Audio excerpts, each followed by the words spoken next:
Hi, I am Sophia. Welcome to True Payback, where story hits different. Hit subscribe. Let's dive in. I was in the middle of a conference call with our Singapore office when my phone buzzed on the desk. I glanced at it out of habit. I let it buzz. I'd call her back after the call wrapped up. We were finalizing a distribution agreement that had taken 11 months to negotiate, and I wasn't about to lose my focus over a text. 40 minutes later, when my assistant had cleared the room and I finally had a moment to breathe, I picked up my phone. The text was still there. Waiting. Thanksgiving is at your Aunt Patricia's this year. Big dinner. Tyler is bringing his new wife, Cassandra. She's lovely, sweetheart. Very polished. Very refined. We just think, and Tyler agrees, that it might be better if he didn't come this year. Cassandra doesn't know the family yet and Tyler wants her to feel comfortable. You understand, right? I read it twice. Then I scrolled down and saw that my father had liked the message with a thumbs up. Not a response. Not a phone call. Not even the courtesy of a conversation. Just a thumbs up, endorsing the decision to uninvite his own daughter from Thanksgiving like he was approving a lunch order. I set the phone down on my desk and looked out the window. My office is on the 31st floor of a building I own 40% of. From where I sit, I can see the entire downtown skyline, the river cutting silver through the city below, and on clear days the hills beyond the East Bridge. I had spent the better part of a decade building toward this view. Late nights. Missed weekends. Decisions that terrified me and paid off anyway. A company that had grown from a two-person operation in a shared workspace to a firm with 212 employees and a valuation that would make most people's eyes water. I thought about all of that for a moment. Then I typed back, understood. And I went back to work. Here's something I should explain. I had never met Cassandra Whitmore in person. Tyler had started dating her about 18 months earlier, shortly after his divorce from his first wife, Dana, who I had always liked and who the family had quietly pushed out in a way that still bothered me. Cassandra was different according to my mother. Sophisticated. Well-connected. She ran a boutique PR firm called Prestige PR Group, which handled brand reputation management for mid-size companies trying to look bigger than they were. According to Tyler, she had major corporate clients. According to my mother, she dressed beautifully and knew which fork to use. According to my brother, I would embarrass her. I had seen photos. Tyler had posted a few on his social media. Dinners out, a weekend in the Hamptons, a charity gala where Cassandra stood straight-backed in a gown that cost more than most people's monthly rent. She was beautiful in the way that people who have worked very hard to appear effortless are beautiful. Everything in the photos was curated. Every angle deliberate. I recognized it because I had learned to do the same thing, though for different reasons. What Cassandra did not know, what Tyler apparently had not told her, or perhaps what he had conveniently left out, was that I was not the family embarrassment. I was the family's quiet anomaly. The one who had left for the city at 22 with a business idea and a savings account that wouldn't cover 3 months of rent. The one who had not called home much during the lean years because there was nothing comfortable to report. The one who had missed weddings and birthdays and yes, Thanksgivings because I was building something, and building something real takes the kind of time that families tend to interpret as absence or indifference. By the time Tyler had married Cassandra, my company, Aldridge Capital Ventures, was a known entity in certain circles. We didn't advertise. We didn't court press. We moved quietly, backed companies we believed in, and took positions in funds that generated returns our investors had stopped questioning because the numbers were simply consistent. We had a portfolio of 43 companies across 11 industries. One of them, as it happened, was a silent backing arrangement with a mid-size PR firm that had approached us 3 years earlier looking for institutional support during an expansion phase. The firm was called Prestige PR Group. The backing was $3.4 million. Cassandra had no idea. The Wednesday before Thanksgiving, my assistant Marcus brought me a coffee and set it on my desk with the particular care he used when he suspected I needed it without being asked. "You good?" he said. "Always," I said. He nodded once and left. Marcus had been with me for 6 years. He had learned not to push. I spent Thanksgiving working. This was not unusual. I had spent a number of holidays working over the years, and I had made a kind of peace with it that I knew other people found sad and that I found, honestly, clarifying. There is a particular quality to a city on a holiday, quieter, emptier, the streets stripped of their usual urgency, that I had always found conducive to thinking. I ordered delivery from the Thai place 3 blocks away that stayed open year-round. I reviewed a term sheet for a new acquisition. I had a video call with our London analyst at 7 in the evening because time zones don't observe American holidays. My phone was quiet. No calls from Mom. No follow-up text from Tyler. No message from my father beyond that original, crushing thumbs up. I thought about that thumbs up more than I wanted to. My father was not a cruel man. He was a conflict-avoidant man, which in practice meant that when cruelty was being decided by other people in the room, he tended to nod along and call it keeping the peace. I had watched him do this my whole life. When Tyler was favored. When my achievements were minimized. When my choices were questioned. My father kept the peace by disappearing into agreement. And he had been disappearing for so long that I sometimes wondered if there was anything left beneath the surface that wasn't shaped by whoever had spoken to him last. Cassandra had spoken to him. Or she had spoken to Tyler and Tyler had spoken to him and the thumbs up had followed naturally. I ate my pad thai and reviewed the term sheet and did not cry, because I had learned not to spend tears on things I had already accepted as true about people. The Monday after Thanksgiving I was in the office by 7. By 9 I had cleared my overnight emails, approved 2 wire transfers, and finished a call with our Tokyo contact who wanted to discuss Q1 positioning. By 10:30, I was in back-to-back internal meetings reviewing the performance of 3 portfolio companies heading into year-end. At 12:15, Marcus appeared in my doorway with the expression he used when something needed my attention without being an emergency. "You have a 2 o'clock, he said. "Pitch meeting. PR firm. They reached out through the general inquiry channel about 2 weeks ago. Didn't know if you wanted to take it yourself or hand it to Michael." "Who's the firm?" I said. "Prestige PR Group," he said. "Their founder is coming in personally. A Cassandra Whitmore." I looked at him for a moment. "I'll take it," I said. Marcus nodded and left. If he noticed anything in my expression, he gave no sign of it. I spent the next hour finishing my existing work and thinking about nothing in particular. I am a person who has trained herself not to anticipate. Anticipation is expensive. It costs attention and energy that belongs to the present moment, and the present moment is always where the actual work is. So I did not sit and imagine the meeting or rehearse what I might say or plan the arc of what was coming. I simply finished what was in front of me and waited for 2 o'clock. At 1:58 my desk phone buzzed. "Ms. Whitmore is in the lobby," Marcus said. "Give me 2 minutes, then send her up," I said. I stood and straightened my jacket. I moved to the small credenza against the wall and poured 2 glasses of water from the carafe. I set them on the meeting table beside the window. I returned to my chair behind the desk and opened the folder Marcus had prepared with the background on Prestige PR Group. I already knew most of it. 3 years ago, when their expansion loan had fallen through and their bank had declined a second facility, Cassandra's CFO had approached 3 institutional investors looking for silent backing. We had been the only one to say yes. The arrangement was clean. We took no board seat, no operational involvement, no naming rights. We simply provided the capital, took a structured return schedule and left them to run their business. Cassandra dealt with her CFO. Her CFO dealt with our accounts team. In 3 years she had never once needed to know who was on the other side of the arrangement. That was how silent backing worked. That was how I preferred it. I heard the elevator open down the hall. I heard heels on the marble floor. I heard Marcus say something polite and unintelligible, followed by a pause, and then I heard the footsteps stop. I looked up at my office door, which was open as it always was when I was expecting someone. Through the glass panel beside the door frame I could see the hallway. I could see Cassandra Whitmore standing in it. She was looking at the nameplate on my door. Lena Aldridge. Chief Executive Officer. I watched her read it. I watched the moment she processed it. Her posture, which had been perfectly composed when she stepped off the elevator, shifted in a way that was almost imperceptible. A micro-adjustment in the shoulders, a slight stiffening in the neck, the kind of physical recalibration that happens when the brain receives information it was not prepared for and has to rapidly restructure its assumptions. She stood there for 3 full seconds.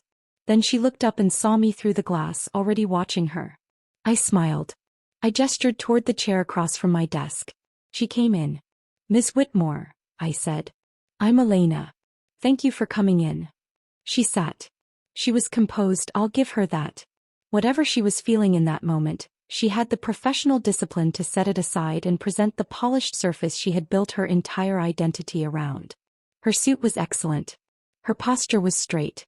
Her smile when it came was practiced and nearly warm. "Thank you for seeing me," she said. "I wasn't expecting," she paused. "I didn't realize you personally reviewed incoming pitches." "I don't always," I said. "But I was interested in your firm." She nodded. Something moved behind her eyes that I couldn't quite name. Not guilt exactly. More like the sensation of standing on ground that had suddenly become uncertain, and not yet knowing how uncertain. She opened her portfolio and began her pitch. It was good. I'll say that honestly. Cassandra Whitmore was very good at her job. She had slides that were clean and data that was solid and a narrative that was confident without being arrogant. She was pitching for a new engagement. A larger partnership than their current structure, a deeper integration, expanded services. She had clearly prepared. She had clearly done her homework on what firms like mine were looking for. She had not done enough homework on who owned the firm. I let her finish. I asked 3 questions. Substantive questions, real questions, because whatever was happening personally had nothing to do with whether she could run her business. She answered well. She was sharp. Tyler had not married a fool. When the pitch concluded, I folded my hands on the desk and looked at her directly. "I'm familiar with Prestige PR Group," I said. "Oh," she said. "We've had a financial relationship with your firm for approximately 3 years," I said. "Silent backing arrangement. $3.4 million. Structured through your CFO, a Mr. Dennis Lau." The room was very quiet. Cassandra Whitmore went very still. "I wasn't aware," she started. "Most principals aren't," I said. "That's the nature of the arrangement. We prefer it that way. It keeps things clean." She looked at me. I looked at her. Outside the window, the city moved below us in its ordinary Monday afternoon way, completely indifferent to what was happening on the 31st floor. "You're Tyler's sister," she said. It wasn't a question. "I am," I said. Another silence. Longer this time. Her phone, sitting face up on the table beside her portfolio, buzzed once. She didn't look at it. Then it buzzed again. Then twice more in quick succession. She looked down at it. I watched her read whatever was on the screen. I watched the color shift in her face. Because while we had been sitting in that meeting, I had sent a single text. Not a long message. Not an explanation. Not a speech. Just 11 words to my accounts director, David Chin, who had been with me for 8 years and who understood that when I sent a message like that, I did not need a conversation about it. The message read, "Terminate all contracts with Prestige PR Group." Immediately. David had moved fast as he always did. Dennis Lau, Cassandra's CFO, had received the formal notice before she'd finished her pitch deck. "Elena," she started. "You don't have to say anything," I said. My voice was even. I was not angry. Anger was something I had spent years learning to move past quickly because anger keeps you in the moment of the wound, and I preferred to live ahead of it. "I want to be clear that this decision isn't emotional." She looked at me. "The backing arrangement was always structured with a performance and alignment review at the 3-year mark," I said. "We're at that mark. Upon review, we've determined that the fit isn't right for continued support. That's a business decision." "It's not," she stopped herself. "Recalibrated. Tried again. The timing is what it is," I said. Her phone buzzed again. She looked at it, and this time I could see from her expression that Dennis was calling, not texting. She declined the call. Her hand, I noticed, was not entirely steady when she set the phone back down. "I didn't know," she said quietly. "About you. About the backing. Tyler never." "Tyler doesn't know either," I said. "We don't discuss business in the family." He absorbed that. "What he does know," I continued, "and what you presumably know, is that I was asked not to attend Thanksgiving because my presence would embarrass you." I said it simply, without venom, the way you'd state a fact about weather. I replied that I understood. And I did understand. I just want you to know that understanding something and accepting it as correct are 2 different things. She was quiet for a long moment. Outside, a cloud moved across the sun and the light in the room shifted. "I shouldn't have said that," she said finally. "What I said to Tyler. About you." "No," I said. "You shouldn't have."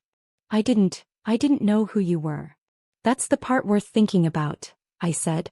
You formed a complete judgment about a person you had never met, based on nothing, and used that judgment to have her removed from her own family's holiday. The not knowing who I was professionally is almost beside the point. The point is you didn't know me at all. She had nothing to say to that. Her phone started ringing again. She looked at it. Dennis. You should take that, I said. He's going to need guidance on next steps. She looked at me for another moment. Then she picked up her portfolio, stood and answered the phone as she walked to the door. I heard her voice in the hallway, low and tight, saying, Dennis, I know, just give me a minute. And then the elevator opened and she was gone. I did not call Tyler. I did not call my mother. I did not post anything.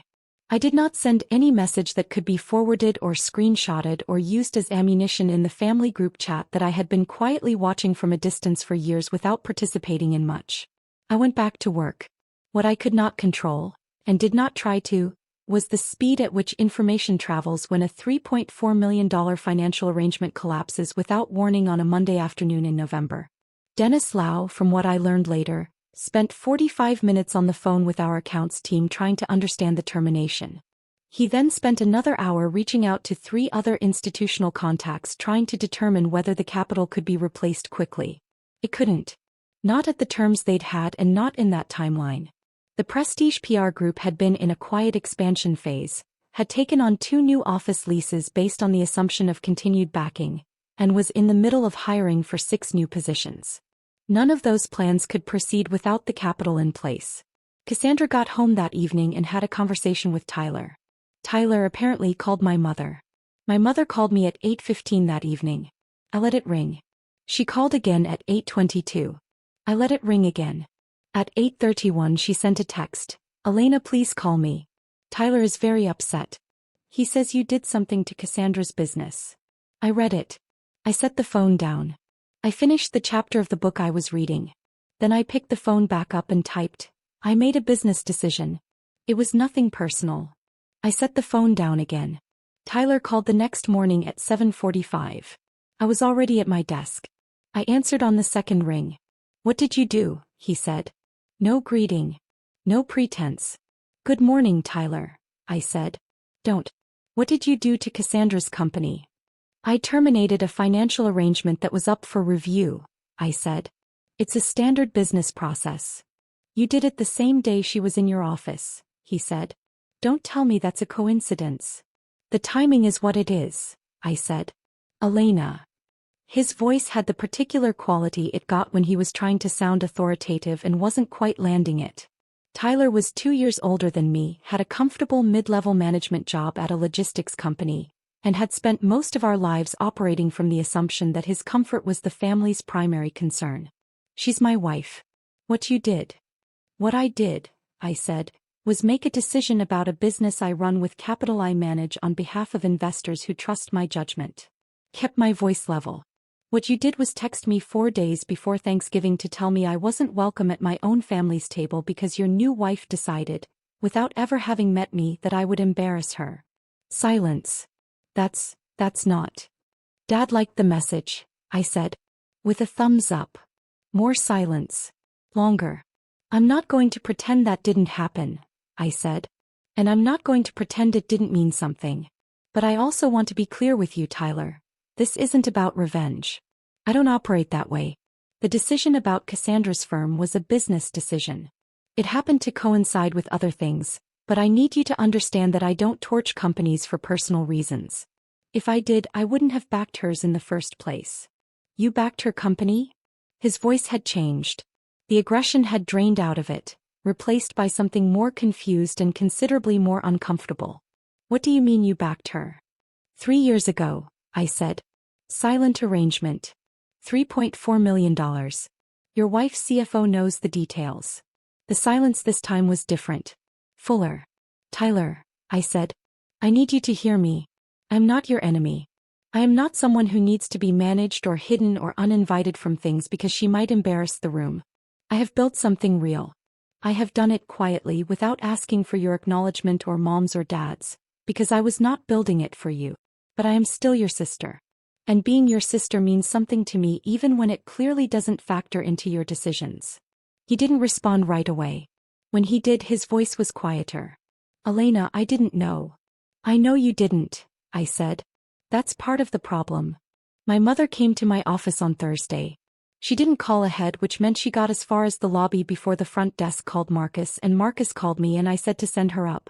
She came in looking the way she always looked when she had done something she couldn't quite bring herself to fully own.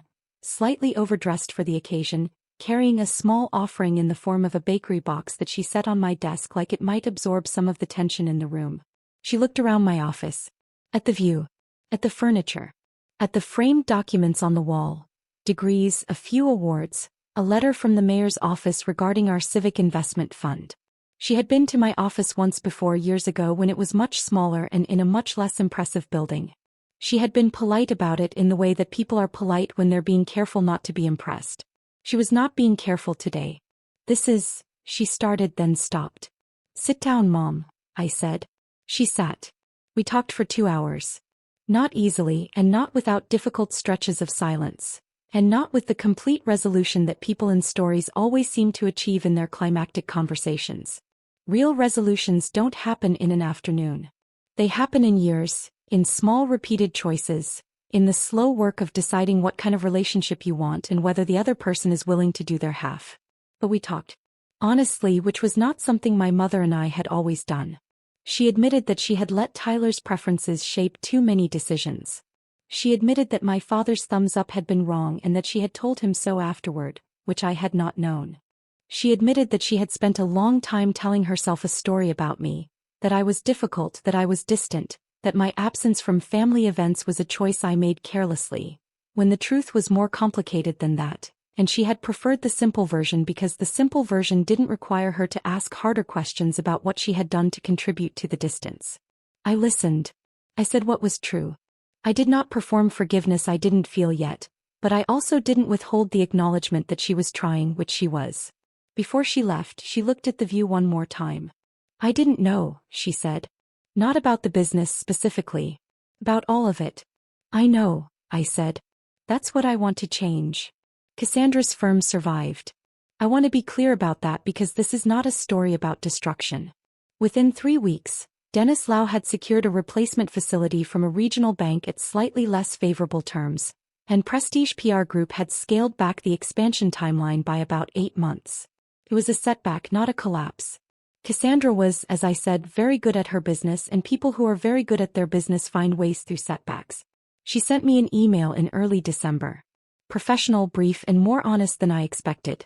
She said that she had done something thoughtless and unkind based on insecurities she didn't fully understand at the time. He said she was sorry. She said she hoped eventually we could find a way to be civil for Tyler's sake. I replied that I appreciated the email and that civility was not only possible but something I was committed to. I meant it. Christmas that year was at my apartment. My idea, offered without pressure, which meant people could accept or decline without obligation. My mother came. My father came and was quieter than usual in a way that I understood to be its own kind of apology. Tyler came without Cassandra, who had a prior commitment, or so he said, and I chose to take it at face value. We ate. We talked. My father helped with the dishes, which he never did at other people's houses, and I decided to count that as something. It wasn't fixed. Families don't fix the way pipes fix or engines fix. Cleanly, completely, with a definitive moment when the thing either works or doesn't. Families fix the way coastlines change. Slowly, under constant pressure, with occasional dramatic shifts and long stretches of incremental movement that you can only see clearly from a distance. But we were in the room together. And we were trying. And the view from my apartment, it turned out, was even better than the one from my office. I had worked for that view too. I intended to enjoy it.